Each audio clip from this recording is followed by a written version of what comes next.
grade 4, we're going to do a few revision activities. The first one we're going to start with is a 2-digit by 1-digit number. So I've got the number 17 and I'm going to times it by 4. Okay, the first method I'm going to show you is method 1. Okay, and here we go. With method 1, we first take our tens times the unit and then our unit times the unit. So we're going to say 10 times 4. And then we're going to say 7 times 4. 10 times 4 is 40. 7 times 4 is 28. And then we take those two answers and we add them together.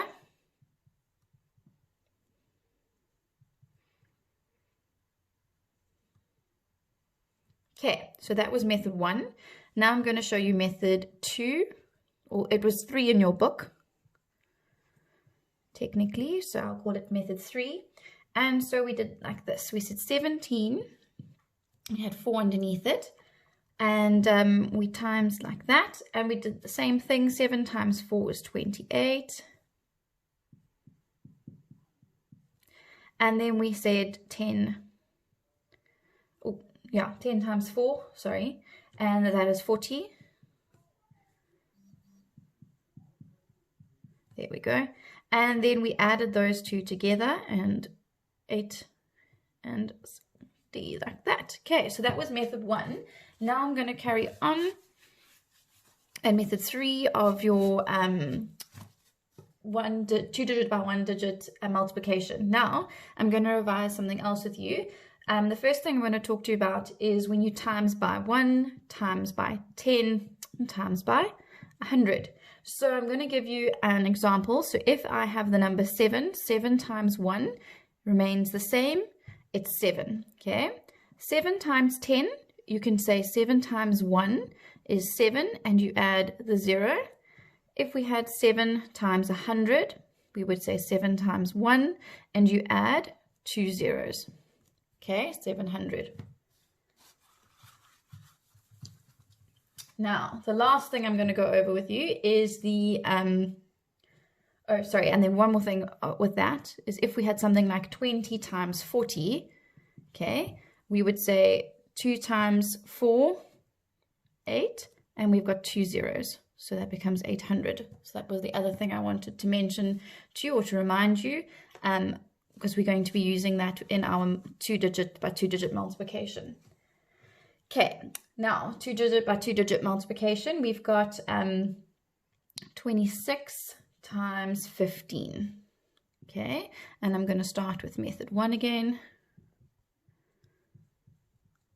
Okay, so our first method, we say 20 times 10, 20 times 5, 6 times 10, 6 times 5.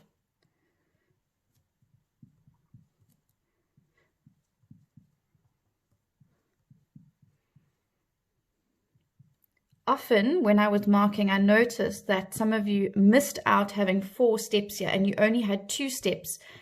So really you must be careful when doing the 2-digit by 2-digit multiplication. Okay, let's go for it. So 2 times 10 is 200, because I said 2 times the 1, which is 2, and then the 2 zeros. We've got 20 times 5. 2 times 5 is equal to 10, and then I've got a 0 I need to add in there. 6 times 10, 6 times 1 is 6, add the 0. 6 times 5 is 30. Then this method ends off by adding everything together, and if you add that together, you'll get 390, because 200 plus 100 is 300, 60 plus 30 is 90, 390. Okay, I'm going to quickly do method 2 with you, which was method 3 in your book, so I'm going to write method 3. Okay, so we've got 26 and 15. Okay, oh, no, that one yet. Okay, so 26 times 15, we're going to start off 5 times 6, which is equal to 30. Then we're going to say 5 times 20, which is equal to 100. Then we've got 10 over here times 6. And then we've got 10 over here times 20. So 10 times 6, 1 times 6 is 60. Sorry, 1 times 6 is 6 plus the 0 is 60. And then 1 times 2 is 2. There's 2 zeros. We add the 2 zeros. Okay, now we add. And you're going to have the same thing. So we've got 100 plus 200 is 300. 30 and 60 is going to be 90. Okay, so please use whichever method you are happier with or more comfortable with. And so whether it's method 1 or method 3. And please do your sums. Good luck.